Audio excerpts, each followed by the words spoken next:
Você já parou para pensar por que tantas pessoas não vivem muito além dos 80 anos? À primeira vista, parece natural. Afinal, a vida tem seu curso e todos nós sabemos que o tempo passa. Mas será mesmo que isso é apenas o destino? Ou será que existem motivos escondidos, pequenos detalhes que vão minando a saúde e a vontade de viver, pouco a pouco, em silêncio? Hoje eu quero conversar com você com calma, com carinho, como quem senta ao lado para tomar um café e trocar confidências. Porque existem coisas que ninguém nos conta, mas que fazem toda a diferença quando se trata de envelhecer bem, com saúde, alegria e propósito. Não é raro ver pessoas chegarem aos 70 anos com energia, disposição, ainda com sonhos no coração. Mas, depois disso, muitos começam a definhar devagarinho, e aos poucos o corpo vai cedendo, a mente vai se apagando e a vida vai se esvaziando como uma vela que vai queimando sem pressa até se apagar. Não por falta de amor, não por falta de história, mas muitas vezes por falta de cuidado com aquilo que não se vê. A primeira dessas razões silenciosas é o isolamento. E aqui não falo só de estar sozinho fisicamente. Às vezes, a solidão mais profunda é aquela que se sente mesmo rodeado de gente. Quando ninguém mais ouve com o coração, quando as conversas viram monólogos, quando a presença dos outros já não aquece. O isolamento social, estudado por universidades respeitadas como Harvard e Oxford, está diretamente ligado ao risco de doenças cardiovasculares, depressão, declínio cognitivo e até morte precoce. É como se a alma fosse se desligando do mundo e o corpo, obediente, fosse junto. E o mais triste é que essa solidão, muitas vezes, é invisível. As pessoas não percebem. Acham que o idoso é quieto porque quer, que prefere o canto dele, que já viveu o suficiente. Mas ninguém pergunta se ele gostaria de conversar mais, de ser ouvido de verdade, de se sentir útil. Quando a sociedade deixa de olhar para o idoso como alguém ativo e valioso, ela o empurra para o esquecimento. E o esquecimento dói mais que qualquer doença. Mas há saída, sim, e começa com o simples gesto de se abrir ao outro, de buscar conexões verdadeiras, ainda que pequenas. Um vizinho, um grupo de leitura, uma caminhada no parque onde se trocam olhares e cumprimentos. Essas pequenas redes de afeto são como raízes que sustentam a árvore da vida. E mesmo que já tenhamos muitos anos de história, nunca é tarde para cultivar novos laços.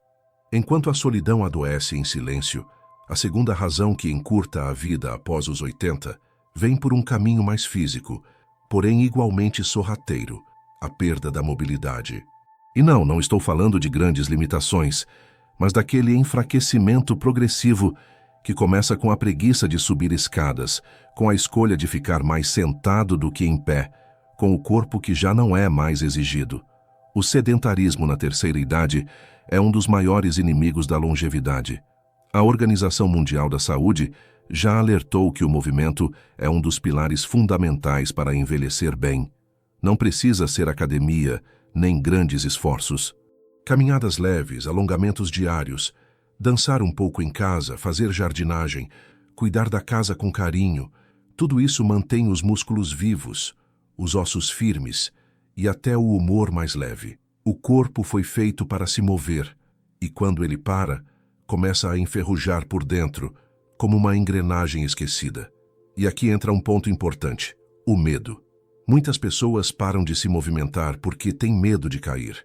Mas é justamente esse medo que aumenta o risco de quedas, porque o corpo perde força e equilíbrio.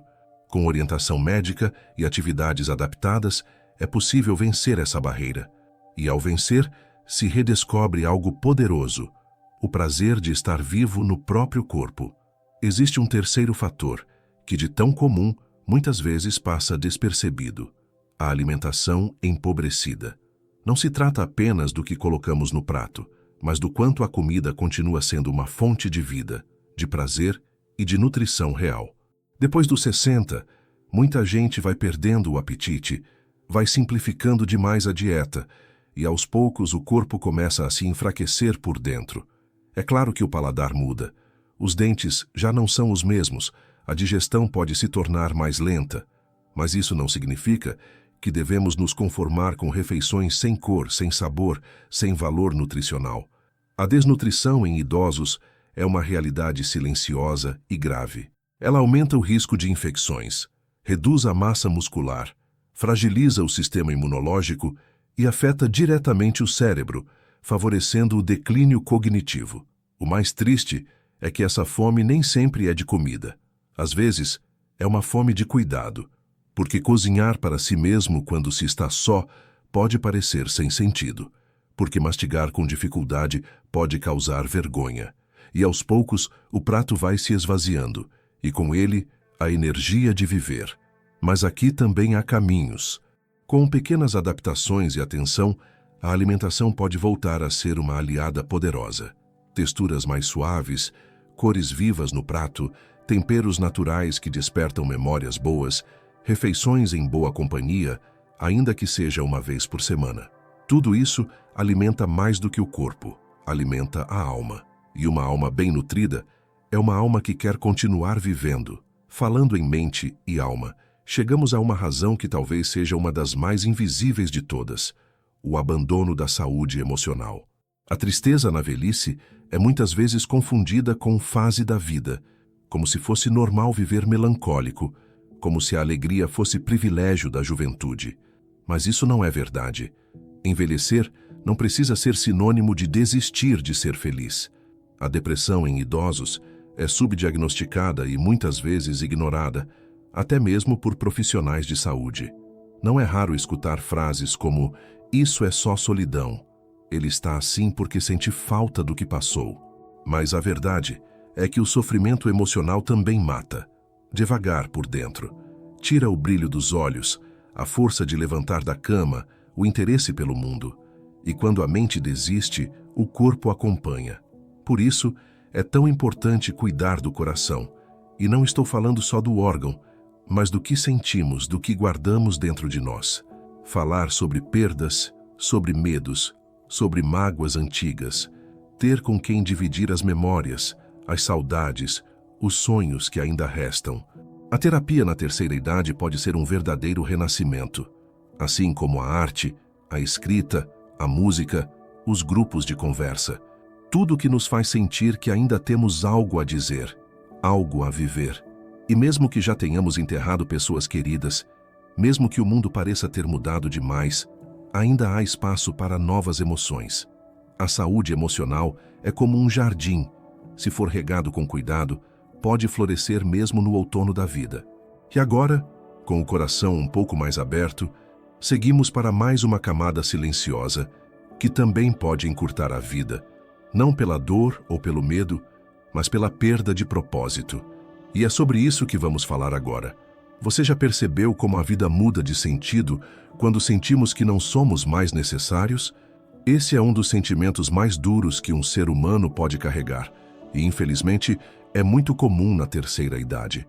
A perda de propósito, esse quinto motivo que tantas vezes passa despercebido, é como uma brisa fria que vai apagando a vontade de viver, pouco a pouco, dia após dia. Durante décadas, nossa identidade costuma estar atrelada ao que fazemos: o trabalho, os filhos, as responsabilidades do dia a dia. Mas quando os filhos crescem, o trabalho se aposenta e as rotinas mudam. Muitos se veem diante de um silêncio profundo. E nesse silêncio, a pergunta ecoa: e agora? O que eu ainda tenho para oferecer? A verdade é que o valor de uma pessoa nunca esteve no quanto ela produz, mas no quanto ela é. E ainda assim, é difícil sentir isso quando a sociedade insiste em colocar os idosos à margem, como se o tempo deles já tivesse passado, como se já tivessem dado tudo o que tinham a dar. Mas isso não é verdade. A sabedoria de vida que se acumula depois dos 60 anos é um dos bens mais preciosos que existem. O mundo precisa disso. As novas gerações precisam disso. Só que muitas vezes o idoso não é escutado. Suas palavras se perdem no barulho do agora. E então ele se cala. E se calando, vai se desconectando de si mesmo. Por isso, redescobrir um propósito, por menor que seja, pode ser o fio que liga o hoje ao amanhã. Pode ser ensinar algo a alguém, cuidar de uma planta, escrever memórias, contar histórias para os netos, ouvir com paciência alguém mais jovem. Pode ser começar algo novo, mesmo aos 82, 85, 89 anos. O propósito não precisa ser grandioso. Ele só precisa fazer sentido para quem o vive. É esse senso de ainda fazer parte do mundo que alimenta a alma e dá ao corpo a motivação para continuar. E onde há propósito, há esperança. E onde há esperança, há vida. Mas há um outro ponto muito importante que se entrelaça com todos esses que falamos até agora: a forma como encaramos a passagem do tempo. Porque mais do que as doenças, mais do que os limites do corpo, é a forma como nos relacionamos com a própria velhice que molda nosso destino. Vamos seguir juntos nessa caminhada serena, agora nos aproximando do final dessa reflexão profunda.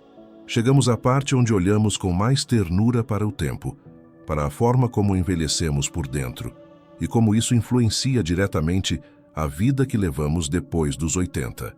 Envelhecer é inevitável, mas a maneira como envelhecemos, essa sim, pode ser escolhida todos os dias. A última razão silenciosa que encurta a vida, talvez a mais sutil de todas, é o abandono da esperança.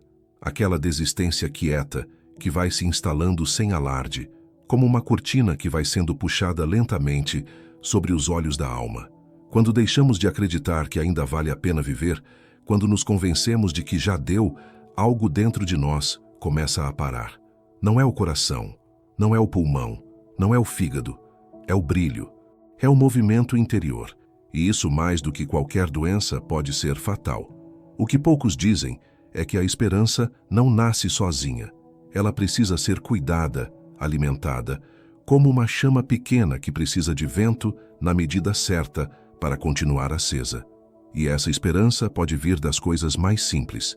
De um livro novo que se lê com gosto, de uma música antiga que desperta lembranças boas, de uma conversa inesperada, de um reencontro, de um cheiro, de um toque. Mas, acima de tudo, ela vem da forma como olhamos para nós mesmos, porque quando passamos a ver a velhice como um fardo, como um castigo, como um tempo de esperar a morte, é isso que ela se torna.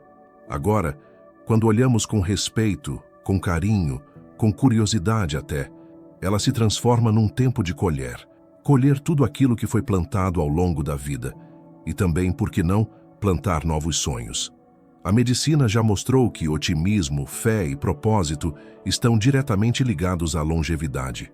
Estudos em longevos de Okinawa, no Japão, na região de Loma Linda, nos Estados Unidos, e em algumas vilas da Itália e da Grécia, mostram que pessoas que chegam aos 90 ou 100 anos com saúde não são aquelas que nunca adoeceram, mas aquelas que nunca deixaram de se sentir vivas. Essas pessoas mantêm vínculos afetivos, cuidam da alimentação com carinho, movimentam o corpo todos os dias, mas, sobretudo, mantêm viva a vontade de viver. Elas não enxergam a velhice como fim, mas como parte de uma travessia cheia de significado. E é isso que faz toda a diferença. Por isso, se hoje você está com 70, 75, 80 ou mais, saiba que ainda há muita vida dentro de você. Ainda há histórias que só você pode contar. Ainda há gestos que só você pode oferecer. Ainda há sorrisos que só o seu rosto pode dar. E se esse vídeo tocou o seu coração de alguma forma, eu te convido a continuar caminhando com a gente. Inscreva-se no canal e compartilhe esse espaço com quem você ama. Aqui, cada conversa é feita com carinho, com respeito e com a certeza de que envelhecer bem é possível, sim. E se quiser continuar refletindo sobre a vida, te convido a assistir o próximo vídeo, onde falamos sobre os pequenos hábitos diários que aumentam a longevidade sem esforço. Vai ser uma alegria ter você lá. Afinal, nunca é tarde para viver com plenitude. Nunca é tarde para ser feliz.